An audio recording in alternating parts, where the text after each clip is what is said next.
사랑에 빠질 때 우리는 상대방의 벽돌 벽에서 오직 훌륭하게 쌓아 올려진 벽돌들만을 봅니다. 그것이 우리가 보고자 원하는 전부이기 때문에 그것만을 보게 되는 것입니다. 그 점에서는 고집불통이 됩니다.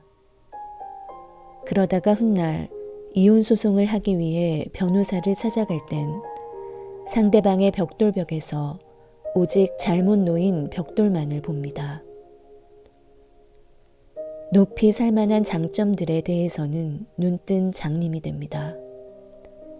그것들을 보기 원치 않기 때문에 그것들을 보지 않게 되는 것입니다. 우리는 또다시 고집불통이 됩니다. 왜 사람은 어두컴컴한 나이트클럽이나 촛불 아래 단둘이서 하는 식사할 때 사랑에 빠지는가요? 아니면 밤의 달빛 아래에서? 다른 이유 때문이 아닙니다. 그 상황에서는 상대방 얼굴에 난 여드름이나 가짜 치아를 똑똑히 볼 수 없기 때문입니다.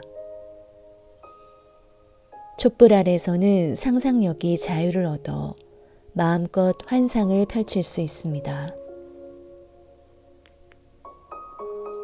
그래서 맞은편에 앉은 여자가 슈퍼모델처럼 보이고 남자는 영화배우처럼 보입니다. 우리는 환상을 사랑하고 곧잘 사랑의 환상을 품습니다. 적어도 우리 자신이 무엇을 하고 있는지는 알아야 합니다. 불교 수행자들은 낭만적인 촛불 아래로 들어가지 않습니다. 오히려 그들은 실체를 보기 위해 전등을 켭니다. 따라서 꿈꾸기를 원한다면 절에 가지 않는 것이 좋습니다. 태국 북동부에서 승려가 된 첫 해에 나는 서양인 승려 2명과 함께 차 뒷좌석에 앉아 여행을 하고 있었습니다. 우리의 스승 아잔차는 앞좌석에 앉아 있었습니다. 아잔차가 문득 몸을 돌려 내 옆에 앉은 젊은 미국인 신참 승려를 바라보며 태국어로 뭐라고 말했습니다. 차 안에 타고 있는 또 다른 고참 승려는 태국어에 능통했기 때문에 우리를 위해 통역을 했습니다. 아잔차 스님께서는 당신이 지금 로스앤젤레스에 있는 여자친구 생각을 하고 있다고 말씀하십니다. 그 순간 미국인 신참 승려의 입이 딱 벌어져 턱이 거의 바닥에 닿을 지경이었습니다. 아잔차가 그의 마음을 정확하게 읽었기 때문입니다. 아잔차는 미소를 지었습니다. 우리에게 통역된 그의 그 다음 말은 이것이었습니다. 걱정하지 마십시오. 우리가 그 문제를 해결할 수 있습니다.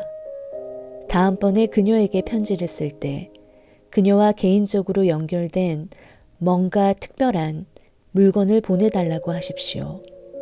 그녀가 그리울 때마다 그녀를 생각하며 꺼내볼 수 있도록. 신참승려가 놀라서 물었습니다. 수행자에게 그런 것이 허용됩니까? 통역을 통해 아잔차가 말했습니다. 당연히 허용되고 말고요. 어쨌든 수행자도 사랑의 감정을 이해하기 때문에. 하지만 그 다음에 아잔차가 한 말은 통역하는데 몇 분이 걸렸습니다. 우리의 통역자가 웃느라 정신을 차리지 못했기 때문입니다. 간신히 자신을 수습한 그는 눈물을 훔치며 말했습니다.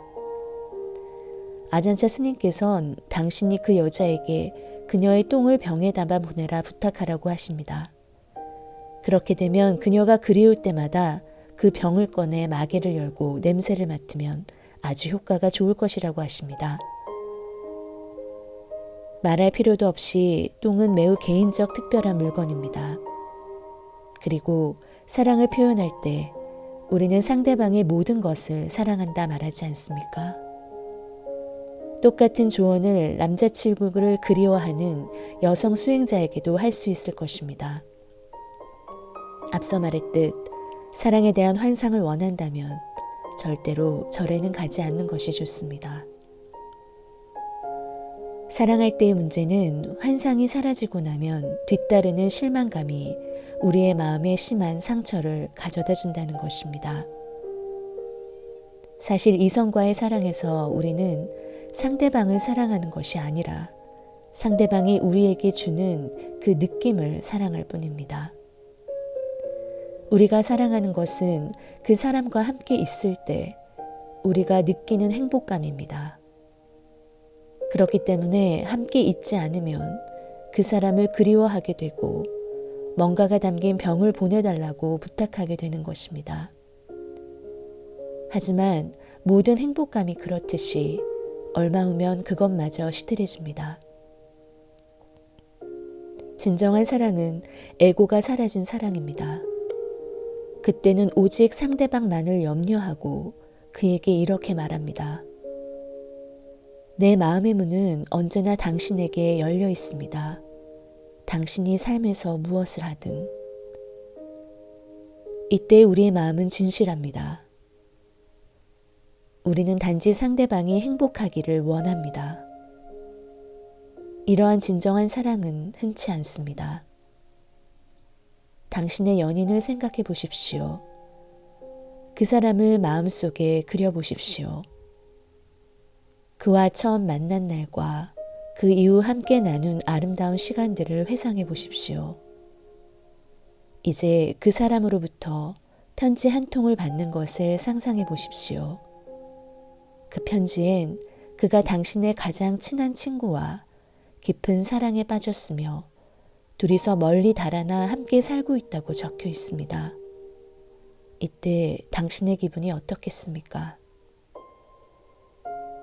만일 당신의 사랑이 진정한 사랑이라면 당신은 당신의 연인이 당신보다 훨씬 나은 사람을 발견했다는 사실에 기뻐할 것이며 전보다 훨씬 더 행복할 것입니다.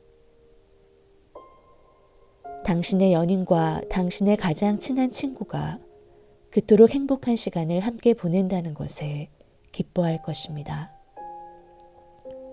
그들이 사랑에 빠졌다는 사실에 당신은 환희를 느낄 것입니다. 진정한 사랑에서는 상대방의 행복이 가장 중요한 것이 아닙니까? 하지만 앞에서 말한 대로 진정한 사랑은 매우 드뭅니다. 어느 왕비가 궁전의 창문을 통해 거리에서 탁발을 하며 걸어가는 붓다를 바라보고 있었습니다. 위대한 수도승에게 마음을 빼앗기는 왕비를 보고 왕은 질투심에 사로잡혔습니다. 그는 왕비에게 붓다와 남편 중 누구를 가장 사랑하느냐 따져 물었습니다. 그녀는 붓다의 헌신적 제자였지만 그 시절에는 특히 남편이 왕일 경우에는 대답을 조심해야만 했습니다. 정말로 목숨을 잃을 수가 있었습니다. 그녀는 매우 솔직한 대답으로 자신의 목숨을 구했습니다. 나는 두 사람보다도 나 자신을 훨씬 더 사랑합니다.